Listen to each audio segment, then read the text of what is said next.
अगर आपने इंग्लिश में बोलना है कि तुम इतने भुलक्कड़ क्यों हो, वो इतना बेरहम क्यों है, तुम इतने कंजूस क्यों हो, किसान बारिश के लिए फ़िक्रमंद है, उसके माँ बाप उसकी हिफाजत के लिए फ़िक्रमंद हैं। तो गाइस, इस तरह के सेंटेंसेस को इंग्लिश में ट्रांसलेट करने के लिए चलते हैं अपनी वीडियो की तरफ। तो सबसे पहले हम अपना सेंटेंस स्ट्रक्चर देख लेते हैं। सेंटेंस स्ट्रक्चर में सबसे पहले हम इंट्रोगेटिव वर्ड यूज़ करेंगे, उसके बाद हम अपना हेल्पिंग वर्ब लगाएंगे। हेल्पिंग वर्ब के बाद हम अपना सब्जेक्ट यूज़ करेंगे और हम सो के लिए यानी इतने के लिए सो यूज़ करेंगे और उसके बाद हम अपना एडजेक्टिव यूज़ करेंगे। जैसे कि पहले सेंटेंस में है, तुम इतने भुलक्कड़ क्यों हो। तुम इतने भुलक्कड़ क्यों हो, तो भुलक्कड़ के लिए वर्ड यूज़ होता है ऑब्लिवियस। ऑब्लिवियस, मेरे साथ प्रैक्टिस कीजिए, ऑब्लिवियस।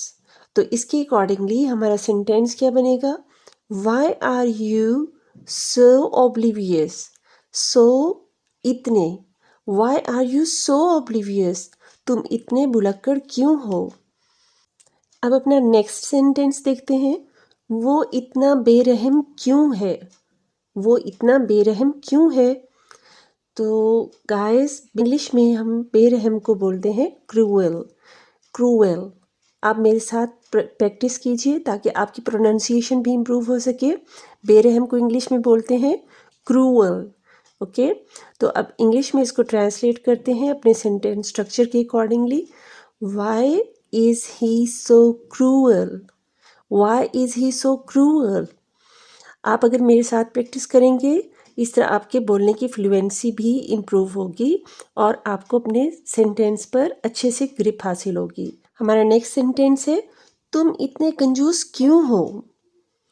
कंजूस के लिए इंग्लिश में हम वर्ड क्या यूज़ करते हैं, गेस कीजिए।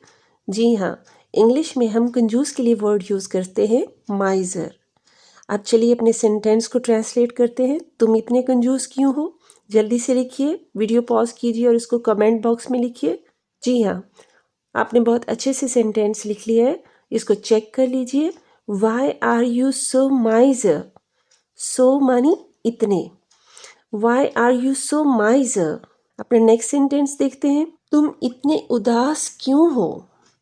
तुम इतने उदास क्यों हो, उदास को इंग्लिश में हम क्या बोलते हैं। जी हाँ, आप सही गेस कर रहे हैं, हम सैड भी यूज़ करते हैं, लेकिन उदास होने के लिए जो पर्टिकुलर हम वर्ड यूज़ करते हैं उसे हम ग्लूम बोलते हैं।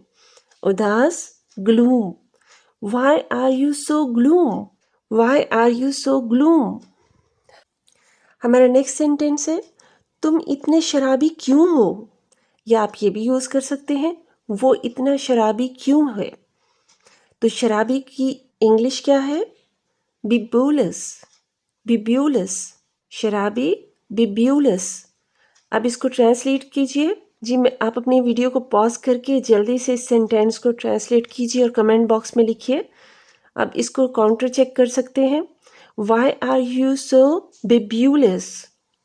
ठीक है ना, हो गए ना आपके सेंटेंस आपके लिए आसान। तो इस तरह के सेंटेंसेस अब आपके लिए बनाना मुश्किल नहीं होंगे। जहाँ पर वर्ड इतने यूज़ हो रहा हो वहाँ पर आप अपना वर्ड सो यूज़ करेंगे। नेक्स्ट सेंटेंस, तुम इतने डरपोक क्यों हो। डरपोक के लिए हम इंग्लिश में यूज़ करते हैं कॉवर्ड। प्रोनाउंसिएशन, डरपोक के लिए हम वर्ड यूज़ करते हैं कॉवर्ड। आप प्रोनाउंसिएशन मेरे साथ प्रैक्टिस कीजिए, coward. Why are you so coward. तुम इतने दुखी क्यों हो। Why are you so sad. दुखी, सैड। नेक्स्ट हमारा सेंटेंस है, तुम इतने जालिमाना क्यों हो या तुम इतने जालिम क्यों हो। ओके, जालिमाना के लिए इंग्लिश में हम वर्ड यूज करते हैं जालिमाना, या बेरहम के लिए हम इंग्लिश में वर्ड यूज करते हैं रूथलेस। रूथलेस। तो अब हमारा सेंटेंस बनेगा, why are you so ruthless. Good. So next sentence आप मेरे साथ प्रैक्टिस कीजिए, तुम इतने नाराज क्यों हो।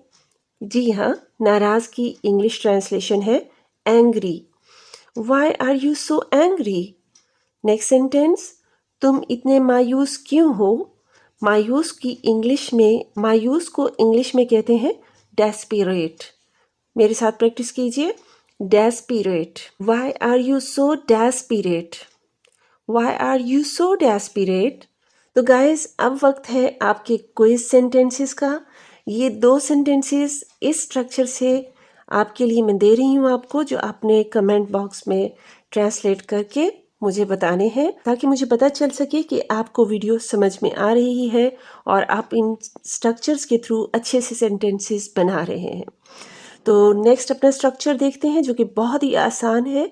जैसे कि आपने फर्स्ट सेंटेंस लिस्ट में देखा कि तुम्हारे बाबा तुम्हारे लिए परेशान हैं, तो परेशान के लिए हम इंग्लिश में वर्ड यूज़ करते हैं एंक्शियस। अब इसका सेंटेंस स्ट्रक्चर देख लेते हैं। इसमें पहले हम सब्जेक्ट यूज़ करेंगे, उसके बाद हम वर्ब टू बी, और फिर हम अपना वर्ड एंक्शियस यूज़ करेंगे।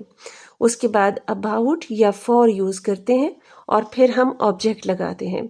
ऑब्जेक्ट के यूज़ से पहले हम अबाउट या फॉर को यूज़ करेंगे, क्योंकि हम एंक्शियस वर्ड यूज़ कर रहे हैं। ओके, हो गया ना इजी। अब देखते हैं हमारे पास कौन सा सेंटेंस है। तुम्हारे बाबा तुम्हारे लिए परेशान हैं। परेशान अभी हमने डिस्कस किया, इंग्लिश में इसको क्या बोलते हैं? Anxious. Anxious. So what is the sentence? Video को पॉज करके जल्दी से कमेंट बॉक्स में लिखिए, your father is anxious about you. Yes, आपने बहुत अच्छे से सेंटेंस को लिख लिया है। Your father is anxious about you. Next sentence है, मैं अपने नतीजे के लिए फिक्रमंद हूँ। नतीजा, इसको इंग्लिश में रिजल्ट बोलते हैं, और आप तमाम स्टूडेंट्स हमेशा अपने रिजल्ट के बारे में बहुत ही वरिड होते हैं, बहुत ही एंक्शियस होते हैं। तो चलिए इसका सेंटेंस भी आज बनाना सीख लेते हैं। I am anxious about my result.